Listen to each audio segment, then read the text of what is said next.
हरे कृष्णा। ओम योगेश्वराय नमः। मैं डॉक्टर दिव्या सिंह आज के इस वीडियो में आपका स्वागत करती हूँ। जो मेरे इस चैनल पे नए हैं उनको मैं ये बताना चाहूँगी कि हम योग के फाउंडेशन कोर्स के अंतर्गत षटकर्मास को कंप्लीट कर रहे हैं और षटकर्मास के इससे पहले 2 पार्ट आ चुके हैं, जिसमें हम षटकर्मास क्या है, षटकर्मा का पर्पस क्या है और षटक्रिया षटकर्मास कितने टाइप के होते हैं ये हम पढ़ चुके हैं। साथ ही हम डिटेल में देख चुके हैं जल नेति, सूत्र नेति, नौली एंड धौती। और बची हुई 3 षट क्रियाओं को आज के इस वीडियो में हम कंप्लीट करते हैं। तो चलिए आज का वीडियो शुरू करते हैं। हमारी अगली क्रिया है बस्ती क्रिया और बस्ती क्रिया का दूसरा नाम है यौगिक एनीमा। आमतौर पर क्वेश्चन आता है कि इनमें से कौन सी षट क्रिया यौगिक एनीमा के नाम से जानी जाती है, तो आंसर बस्ती क्रिया। और बस्ती क्रिया में क्या होता है, इंटेस्टाइन की क्लींजिंग होती है। हठ योग प्रदीपिका में बस्ती क्रिया को कुछ इस तरह से डिस्क्राइब किया गया है कि नाभि से भरे हुए नदी या तालाब में इस उत्कट आसन यानी स्क्वाट लाइक पोजीशन में, डीप स्क्वाट लाइक पोजीशन में बैठकर एनस से एनस को कॉन्ट्रैक्ट करना होता है, जिससे क्या होता है वो वाटर इंटेस्टाइन में आता है और उससे नदी से बाहर आके रिलीज कर दिया जाता है। और ये मेथड हमको तब तक करनी होती है जब तक आपके इंटेस्टाइन से जो पानी आप जब निकालेंगे बाहर आकर, नदी से बाहर आकर, तो जब तक वो पानी साफ ना हो जाए, यानी कि क्लियर वाटर ना निकले। क्योंकि जब आप पहली बार या दूसरी बार ये मेथड करेंगे तो आपके इंटेस्टाइन में जमी हुई सालों पुरानी गंदगी निकलेगी, तो जो पानी होगा उसका कलर हल्का सा ब्लैकिश होता है। और आपको ये मेथड तब तक करनी होती है जब तक आपके इंटेस्टाइन से जो पानी निकलेगा वो क्लीन ना रहे। अब आजकल तो नदी या तालाब में जाके बस्ती क्रिया करना पॉसिबल नहीं है, तो आजकल कुछ इस तरह से उसे चेंज कर दिया गया है बस्ती क्रिया को कि उत्कट आसन, ये देखिए जो पोजीशन दी है वो डीप स्क्वाट उत्कट आसन कहलाता है। इस तरह से आसन में बैठना है और जो एरो बना है वो इंडिकेट कर रहा है कि गुदा द्वार यानी एनस को कॉन्ट्रैक्ट करना है एंड रिलैक्स करना है। और हम नाभि तक भरे हुए बाथ टब में उसमें हम बैठेंगे उत्कट आसन में, एनस को कॉन्ट्रैक्ट करेंगे और अपनी इंटेस्टाइन को वाटर से फिल करेंगे। और जब हम रिलीज करेंगे, और ये मेथड तब तक करेंगे जब तक आपकी इंटेस्टाइन से निकलने वाला पानी क्लियर ना हो। आई थिंक यहाँ आपको समझ में आ गया होगा इसके बेनिफिट कि जब हम ये वाटर निकालते हैं या फिर जब हम बस्ती क्रिया करते हैं तो क्या होता है, उस पानी के साथ जो आपके इंटेस्टाइन से बाहर निकलता है उसमें हार्मफुल बैक्टीरियाज होते हैं, टॉक्सिक इम्प्यूरिटीज होती है, एक्यूमुलेटेड स्टूल यानी कि मल जो क्लियर नहीं हो पाता है, थ्रेड वॉर्म्स कीड़े जो पेट में होते हैं या आंतों में होते हैं, और हीट जो इंटेस्टाइन में रहती है वो भी क्या होती है, धीरे धीरे उस वाटर से के माध्यम से बाहर निकल जाती है। कई डाइजेस्टिव सिस्टम से रिलेटेड कई बीमारियां दूर होती हैं। और जो 3 दोष मैंने बताए थे, त्रिदोषा के नाम से जो क्वेश्चन आता है, तो त्रिदोष कौन-कौन से हैं? वात, पित्त और कफ, उसे भी बैलेंस करते हैं। और अब स्वाभाविक है आपकी इंटेस्टाइन क्लीन यानी कि पेट साफ, और पेट साफ होता है तो जो आप न्यूट्रिशन खाते हैं वो क्या होता है, अच्छे से एब्जॉर्ब होता है, और जब आपके शरीर में हर एक सेल में न्यूट्रिशन प्रॉपर मात्रा में पहुंचता है तो आपकी स्किन भी ग्लो करती है और स्किन टोन इनहेंस होता है। हमारी अगली क्रिया है त्राटक।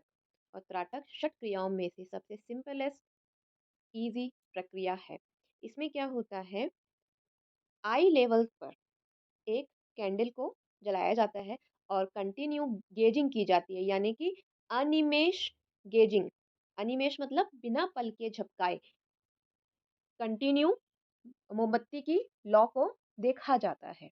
और ये मेथड बहुत ही यूजफुल है कंसंट्रेशन इंक्रीज करने के लिए, आपके थॉट पैटर्न जो ओवर थिंकिंग होती है उसे कम करने के लिए। अब आप पूछेंगे कि कंटिन्यू गेजिंग से ये ओवर थिंकिंग एंड कंसंट्रेशन कैसे इम्प्रूव होता है। देखिए, इस क्रिया में क्या होता है, आपको एक लॉ को कंटिन्यू देखना पड़ता है और जो पूरा फोकस होता है उस समय माइंड कहाँ लगाना पड़ता है कि हम बिना पल के झपकाए जितनी देर हो सके हम उसे गेज करें, यानी देखें। तो आप भले 3 मिनट के लिए या 1 मिनट के लिए देखें तो आपका पूरा माइंड और कॉन्सेंट्रेशन वहीं रहेगा। तो धीरे धीरे प्रैक्टिस से करते करते ये ओवर थिंकिंग कुछ मिनट की, जैसे कि आप 1 मिनट में बहुत सारे विचार आते हैं, तो उस 1 मिनट में पूरा ध्यान आपका कहाँ रहेगा, कंटिन्यू लॉ को देखने में। तो इस तरह से इम्प्रूवमेंट आता है, आपके कंसंट्रेशन इम्प्रूव होने में, मेमोरी इससे शार्प होती है और ओवर थिंकिंग से ओवरकम करने के लिए। ठीक। दूसरा, आँखों का नंबर, जिनके चश्मे का नंबर बढ़ा हुआ है, वो चश्मे का नंबर भी कम होता है। जिनको बार-बार सर दर्द, माइग्रेन होता है, उसमें भी इनको फ़ायदा होता है। आँखों की मसल की स्ट्रेंथनिंग बढ़ती है। अल्टीमेटली हमने आइज़ की भी क्लीनिंग कर ली, हमने अपने माउथ की, हमने अपने डाइजेस्टिव सिस्टम की, इंटेस्टाइन की, हर जगह से क्लीनिंग कर ली थी। अब बची आइज़ थी, उसे हमने त्राटक में क्लीन कर लिया और अब हमारा बचा हुआ है रेस्पिरेटरी सिस्टम। तो हम उसे क्लीन करेंगे हमारी लास्ट षटक्रिया में। अब त्राटक के बेनिफिट्स क्या होते हैं? त्राटक के बेनिफिट आपको बता चुकी हूँ, कंसंट्रेशन इम्प्रूव होता है, मेमोरी इम्प्रूव होती है, आईसाइट इम्प्रूव होती है, फोकस, कंसंट्रेशन इम्प्रूव होता है, मेंटल कंसंट्रेशन इम्प्रूव होता है, मेमोरी बढ़ती है, ओवरथिंकिंग, इनसे भी हमको निजात मिलता है। हमारी नेक्स्ट सटक्रिया है kapalbhati, cleansing of frontal lobe. कपाल मतलब होता है माथा, फोरहेड, और वहाँ पे जो ब्रेन में जो लोब्स नाम दिए गए हैं, ब्रेन के लोब्स का नाम फ्रंटल लोब्स है, ठीक है? तो कपाल मतलब होता है माथा और भाति मतलब होता है ग्लो, यानी ऐसा प्राणायाम या ऐसी क्रिया अ, उसे जिसे करने में आपके फोरहेड पर यानी आपके कपाल पर, आपके चेहरे पर तेज आता है, उसे कपालभाति कहते हैं। अब यहाँ आप ध्यान दीजिए कि कपालभाति एक क्रिया है, ना कि प्राणायाम। जनरली लोगों को एडवाइस किया जाता है कि आप नाड़ी शोधन करिए, आप कपालभाति करिए। कौन से प्राणायाम करते हैं? मैं कपालभाति करता हूँ। पर कपालभाति प्राणायाम नहीं है, कपालभाति एक षट क्रिया है, ठीक है? और इस पे क्वेश्चन आता है कि इनमें से कौन-सा प्राणायाम नहीं है? नाड़ी शोधन, अनुलोम-विलोम किसी भी तरह के प्राणायाम दे दिए जाएँगे और उनमें ऑप्शन होगा कपालभाति। तो याद रख लीजिए, यहाँ पे क्वेश्चन आता ही आता है, अगर कपालभाति ऑप्शन है तो कपालभाति एक क्रिया है, ना कि प्राणायाम, ठीक है? इसमें यही क्वेश्चन बनता है और आप सबने कभी ना कभी ये मेथड या तो खुद की होगी कपालभाति की, या फिर दूसरों को देखा होगा या टीवी पर देखा होगा। उसमें क्या किया जाता है, आप जब नॉर्मल इन्हेल एक्सहेल करते हो, तो क्या करते हैं, हम breathing normal and breathe out बहुत साइलेंटली करते हैं, ठीक? लेकिन जब कपालभाति करते हैं, तो हमारा जो ब्रीथ इन का यानी श्वास लेने का टाइम होता है, वो बहुत छोटा होता है और श्वास छोड़ने का टाइम कैसा होता है, फोर्सफुली छोड़ते हैं। ब्रीथ इन बहुत क्वाइट होता है और ब्रीथ आउट फोर्सफुली होता है। ज़्यादा से ज़्यादा फ़ोकस हम किसमें करते हैं?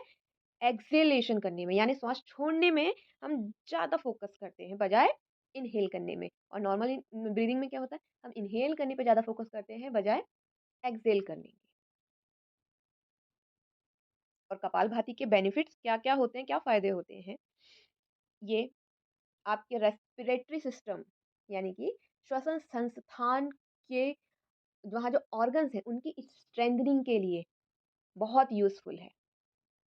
ये प्यूरिफ़ाई करता है हमारे रेस्पिरेटरी सिस्टम को, लंग्स की एफिशिएंसी बढ़ाता है, ब्लड का प्यूरिफिकेशन करता है और ब्लड में क्या होता है, ऑक्सीजन को का लेवल बढ़ाता है, ठीक है? किसी भी तरह की अगर मेमोरी से रिलेटेड कुछ प्रॉब्लम्स है, किसी भी तरह की दिक्कत है, तो उसमें भी ये फ़ायदा करता है और सबसे ज़्यादा ये काम आता है लंग्स की स्ट्रेंथनिंग करने में।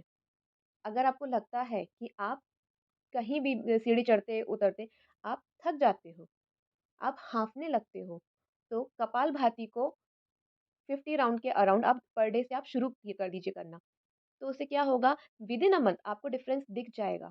अगर आपके लंग्स आपको स्ट्रॉन्ग करने हैं, तो कपालभाति क्रिया को अपने डेली रूटीन में ज़रूर शामिल करिए। सो मिलते हैं हम बहुत जल्दी एक नए वीडियो को लेकर, एक नए चैप्टर को लेकर। तब तक के लिए हरे कृष्णा।